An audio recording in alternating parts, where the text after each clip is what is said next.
Graça e paz, meus queridos.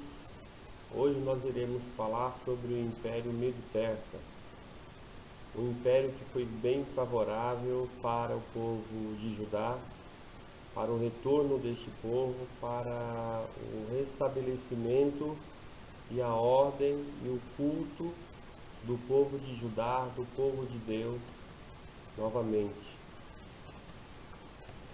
Dentro desse tema nós iremos abordar os aspectos gerais, a religião, conexões com o Antigo Testamento e a contribuição com o Novo Testamento.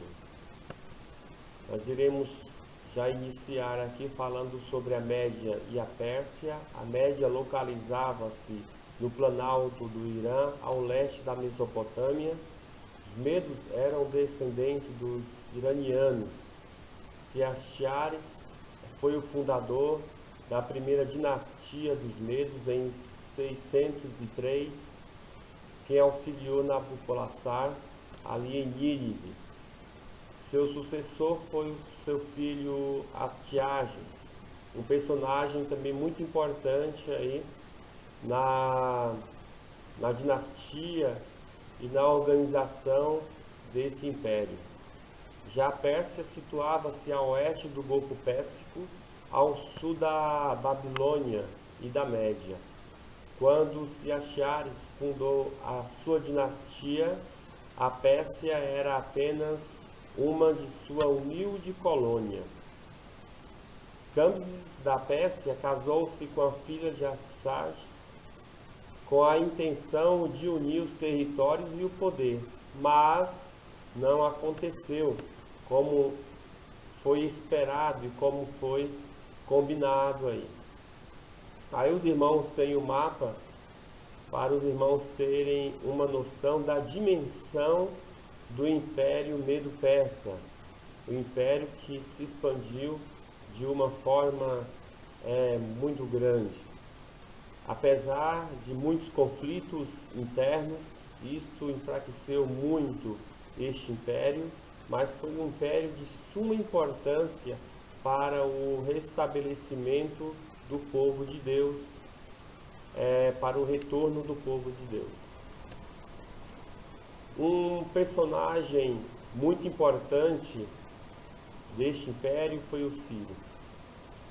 Em 536, mais ou menos, quando surge Ciro, pouco se sabe sobre o seu nascimento e isso multiplicou as lendas a respeito desse personagem tão importante. Heródoto, só para os irmãos terem uma ideia, tem 3 versões da infância de Ciro.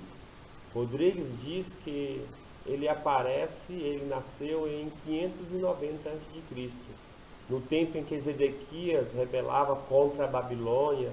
Ezequiel começava a sua missão, o seu período profético aí no povo de Deus.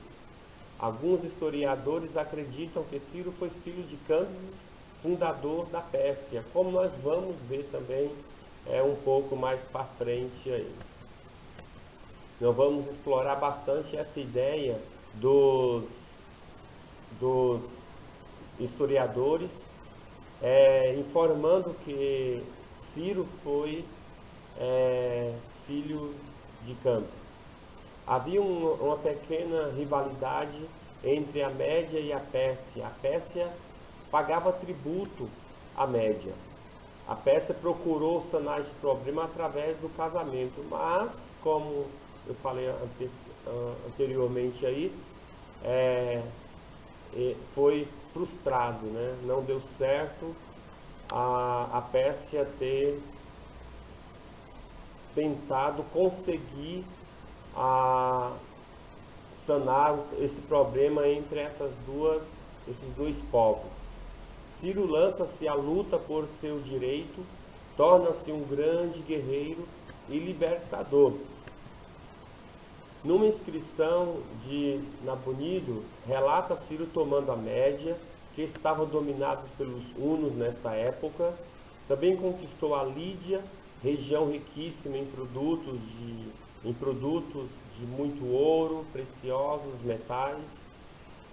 Creso também, rei da Lídia, sabedor das investidas de Ciro, buscou reforços aos espartanos, aos gregos e egípcios. E a batalha acontece ali na Capadócia, mas Ciro consegue libertar a Média da Lídia.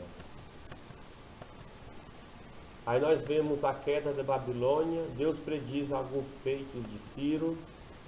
Em Isaías 44, Ciro é reconhecido como pastor do Senhor. Em Isaías 45, Ciro é chamado de ungido do Senhor. Em 47, Ciro reedificará a cidade de Judá. Ciro toma a Babilônia após a morte de Belsassar, o que nós vimos aí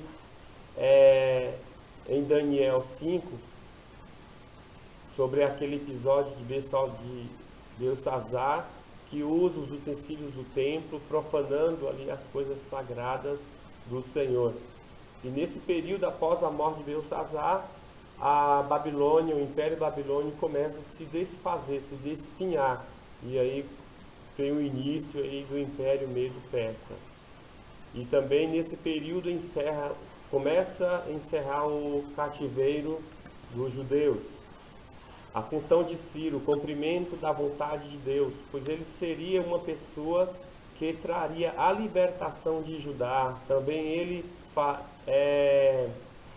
faria a restauração de Jerusalém, do seu templo, do culto e do sacrifício, ou seja, traria de volta a vida religiosa do povo de Israel, restauraria o povo de Israel, não só também em questão religioso, mas também na questão econômica, porque os muros de Jerusalém, a partir desse momento, serão reedificados, o templo será edificado, Jerusalém será edificada aí após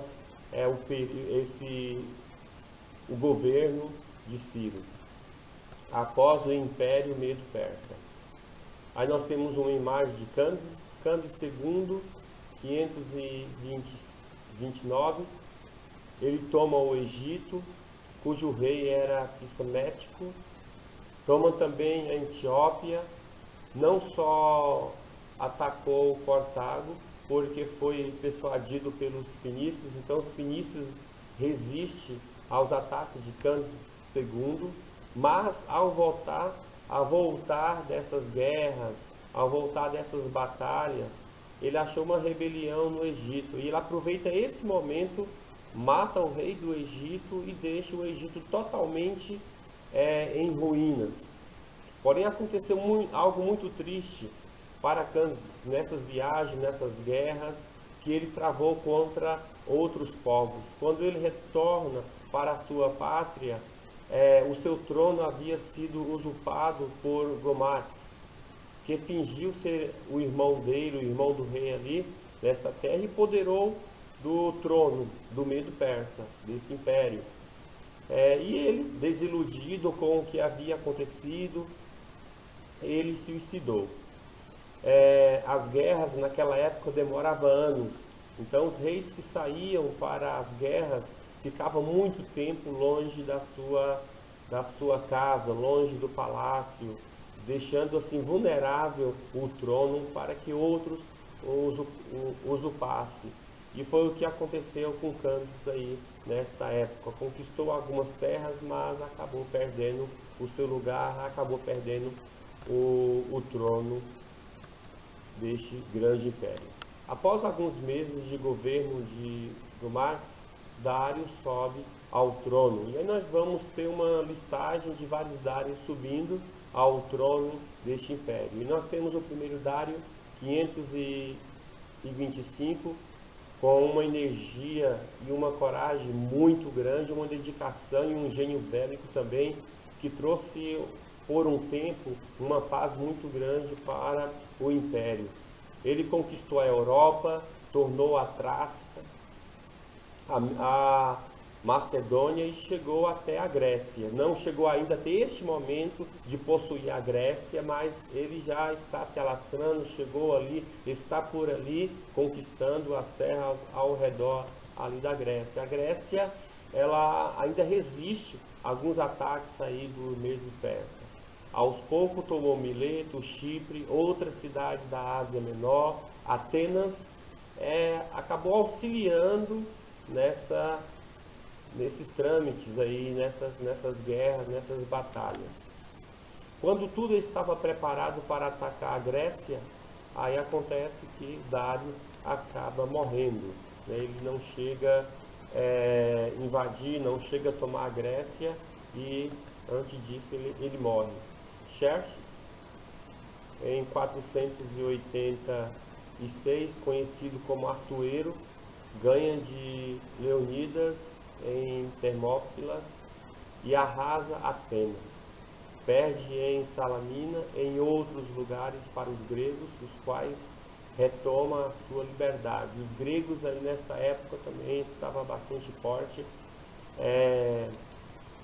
e acabava resistindo a alguns ataques desse novo império, do Império Medo-Persa.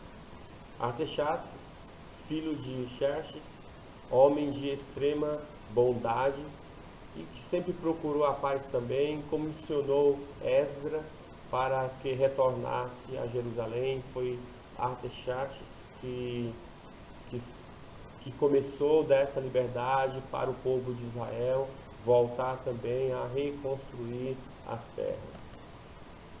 Permitiu que os judeus voltassem e restabelecessem a sua religião, a sua cultura, voltassem à vida normal a qual eles tinham antes do cativeiro babilônico, antes de ser corrigido aí por Deus através do Império Babilônico.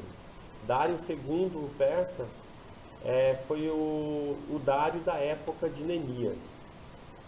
Artaxerxes II, há poucas informações sobre este rei, mas supostamente ocupou em sufocar as insurreições internas na Pérsia. Artaxerxes III foi assassinado pelo eunuco Bargoas. Esse Artaxerxes também foi assassinado por Bargoas. Mas Dário III, ele mata esse Bargoas que havia assassinado esses dois reis aí do Império Persa e declara guerra à Grécia. Perde em Ixos em 333, na Cilícia, perde novamente em Gaugamela, porém é perseguido por Alexandre e assassinado por um dos seus sátrapas em 330 a.C. Os irmãos podem perceber que os gregos sempre foi um impedimento, um empecilho aí na expansão ou no domínio das terras gregas. Então existia sempre uma batalha, uma luta contra os gregos, porém os gregos estavam sempre resistindo, justamente pelo que virá pela frente, porque os gregos depois, eles que acabam dominando a terra e difundindo aí a sua cultura. Nós temos aí o primeiro retorno dos judeus em 538 com Zorobabel. Em 525 inicia a reconstrução do templo. Em 518 reedificação do templo já na época da Páscoa. Em 458 o segundo retorno. Aí os irmãos podem perceber que do primeiro retorno para o segundo retorno passaram-se muitos anos. Justamente porque os judeus se estabeleceram, como eu falei na aula anterior, os judeus se estabeleceram nas terras que eles estavam cativos e outros foram para outras terras que também eles poderiam comercializar e se enriquecer também. Então nem todos voltaram, foram voltando aos poucos e por isso que demorou muito grande de uma leva, de um retorno para o outro.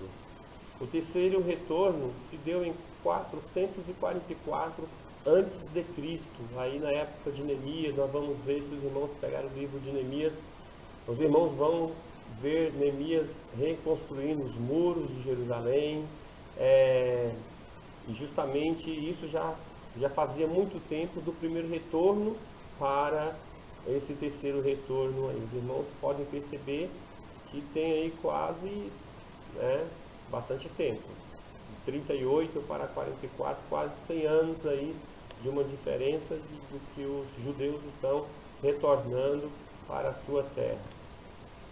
Em 430, o ministério do profeta Malaquias, o último profeta do Antigo Testamento, e aí onde entra também aquele período que Deus se cala para o seu povo, um período mais ou menos de 400 anos de silêncio de Deus, onde também surgem várias escritos apócrifos, onde também surgem vários homens, vários líderes, dizendo ser o Messias. A esperança messiânica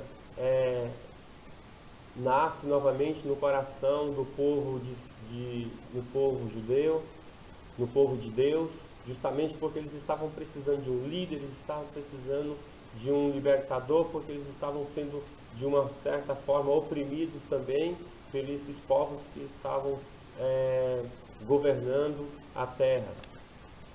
Houve o surgimento do escribismo sagrado, a Torá, a lei de Deus, passa a ser copiada de uma forma maior, surge mais escribas para estar produzindo a Torá, a Sagrada Escritura. Existe também nesse período a mudança do sacerdotismo.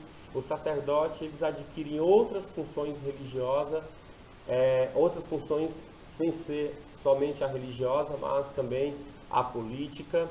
Os judeus passam a falar o aramaico passa a ser a língua oficial deste povo.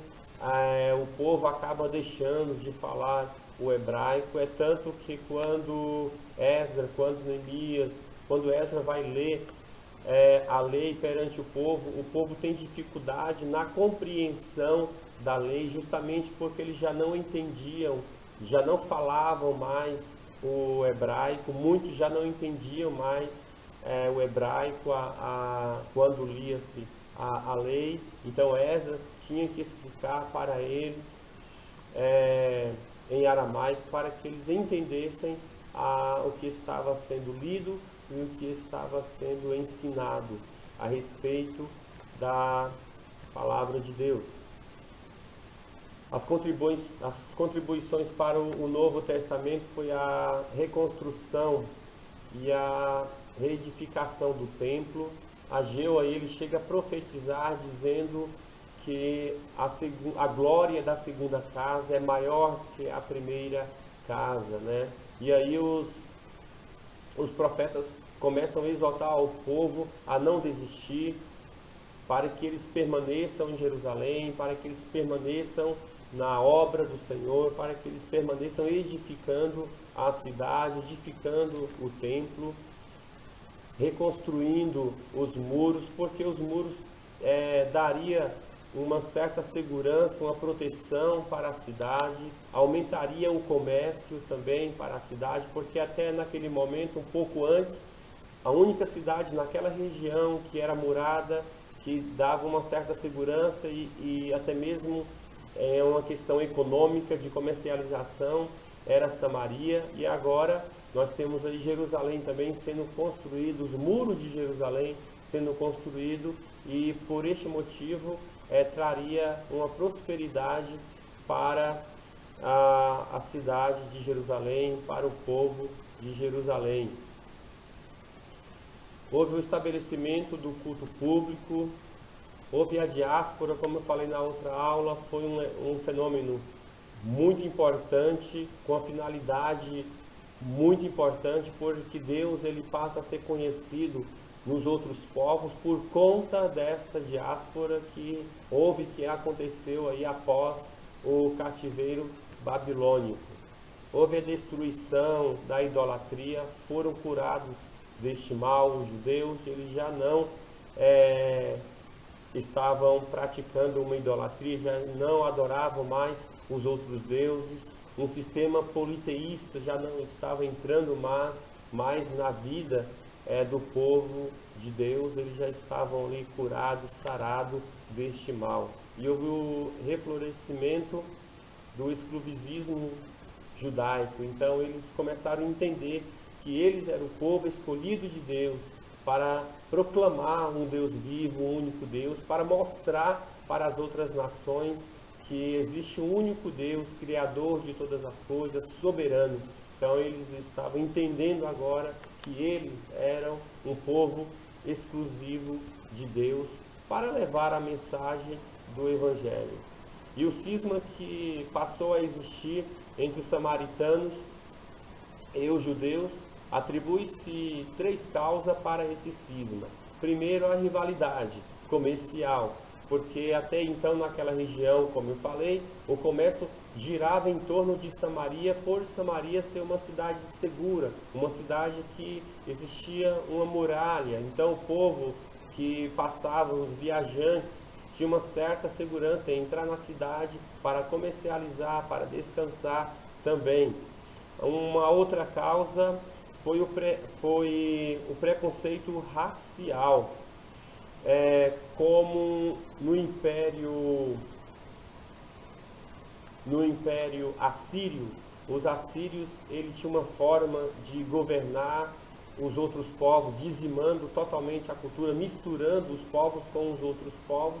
Então, os judeus entenderam que os samaritanos deixaram de ser judeus puros, mas era agora um povo mestiço. Então essa era uma outra causa do cisma com os samaritanos. E o preconceito religioso, porque eles achavam que os judeus achavam que o lugar que deveria adorar era em Jerusalém.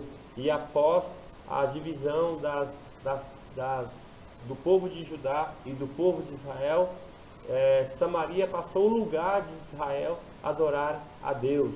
Então esse foi um outro preconceito religioso, sendo que os judeus entendiam que Jerusalém, que o templo em Jerusalém era o lugar certo de adorar a Deus. É aquele caso que acontece com Jesus e aquela mulher ali no poço de Jacó, quando ela pergunta onde que se deve realmente adorar a Deus, em Gerizim, lá em Samaria, ou em Jerusalém.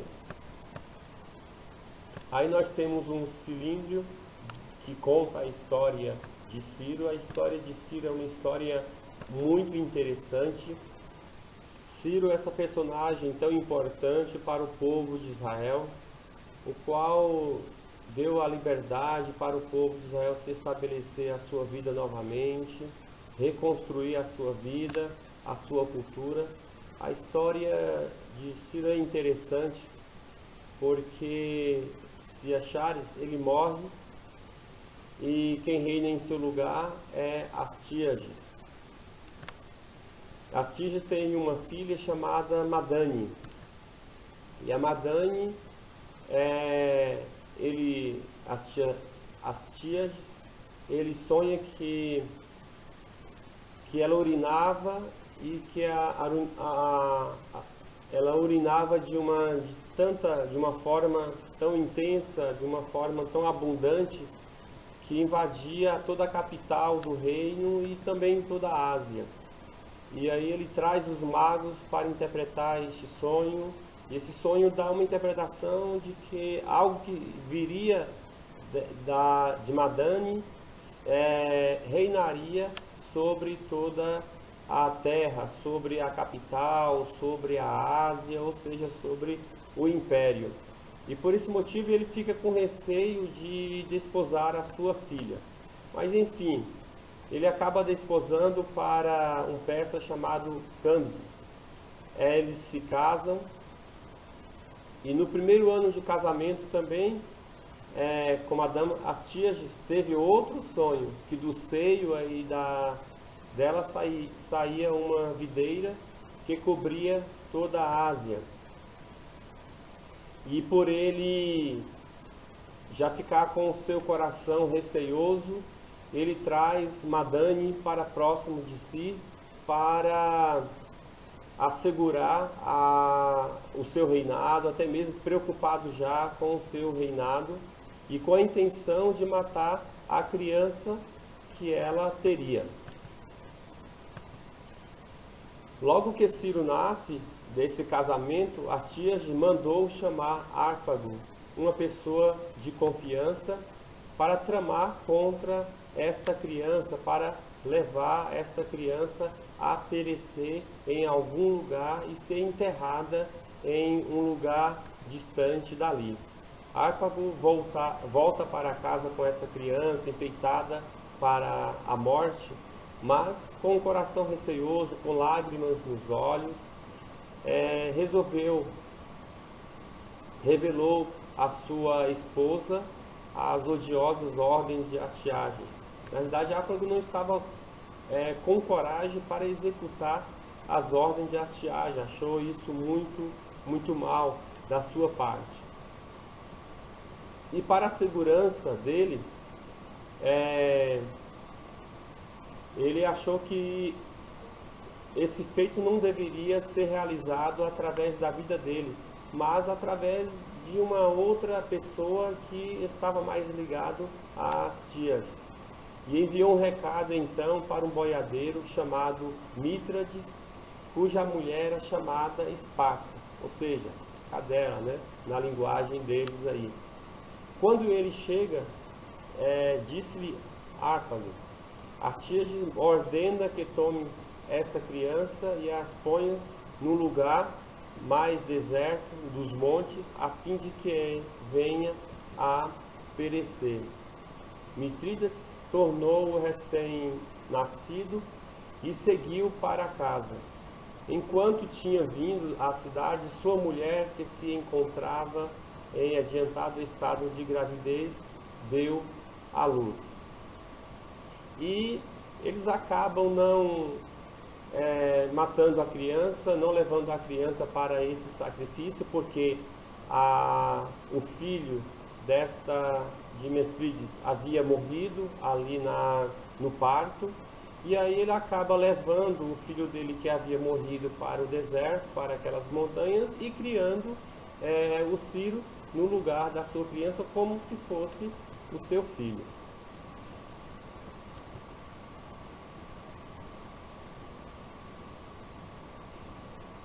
E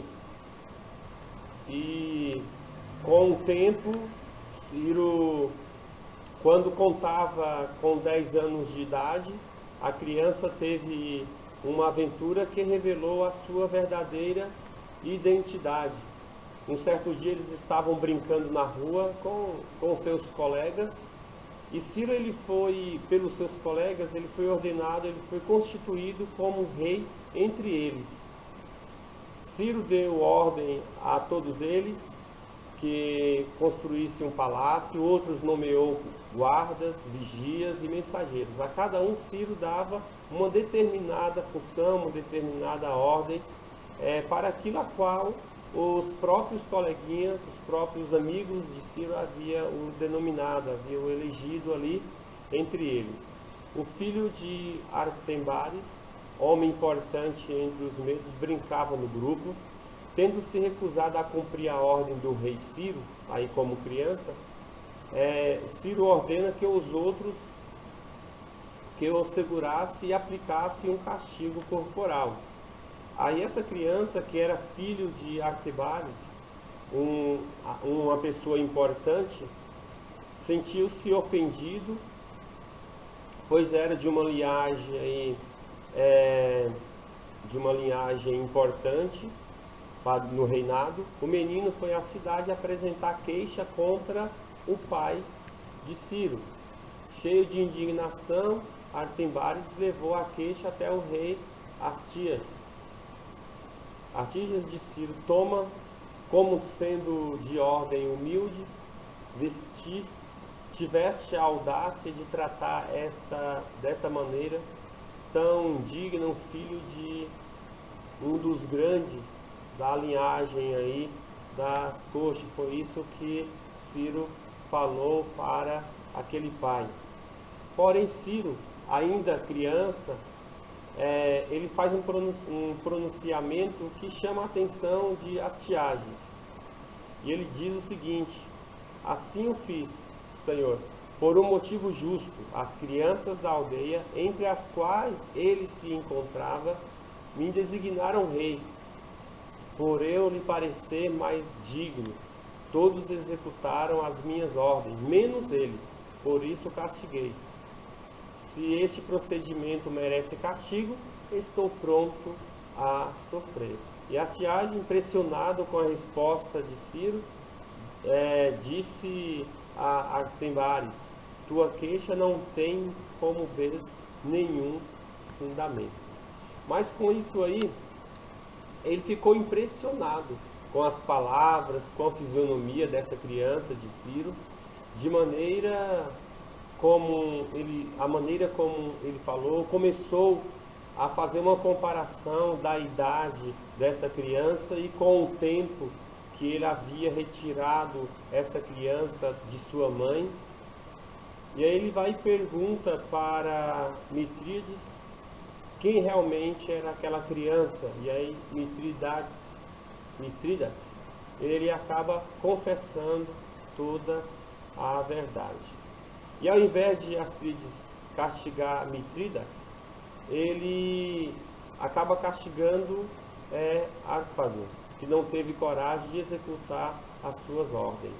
E aí ele dá um banquete, porém ele manda, antes do banquete, ele pede para chamar o filho de Árpago com 13 anos, e ele degola o filho de Árpago. E nesse banquete, todos os que estavam no banquete se serviam de carne de porco. Entretanto, Árpago, ele comeu o corpo do seu próprio filho.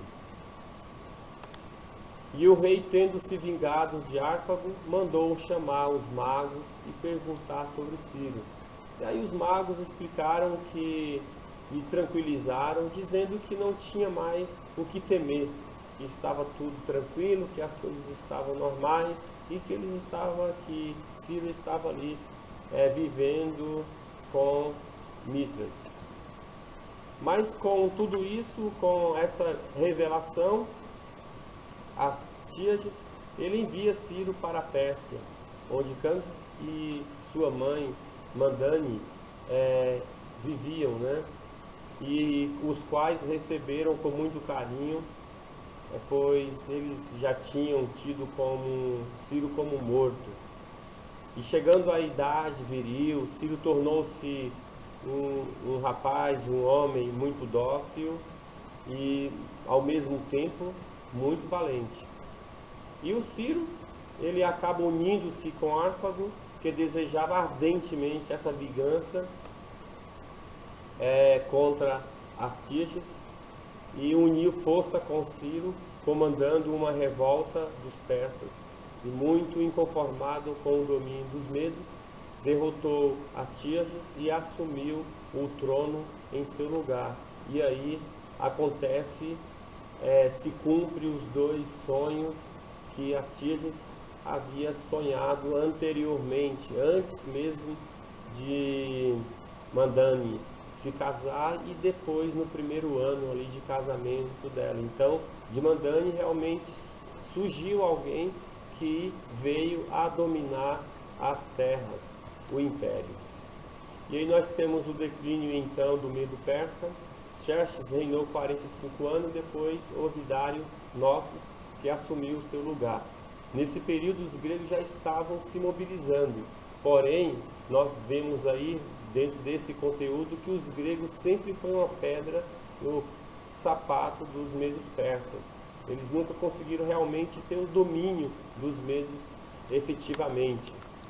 A rivalidade entre os atenienses e os espartanos enfraqueceram os gregos, possibilitando os persas continuarem no domínio. Porém, também os persas, entre os medos e os persas, também existia essa rivalidade interna, essa briga interna pelo poder também, quem ficava mais no domínio, mais governando, né?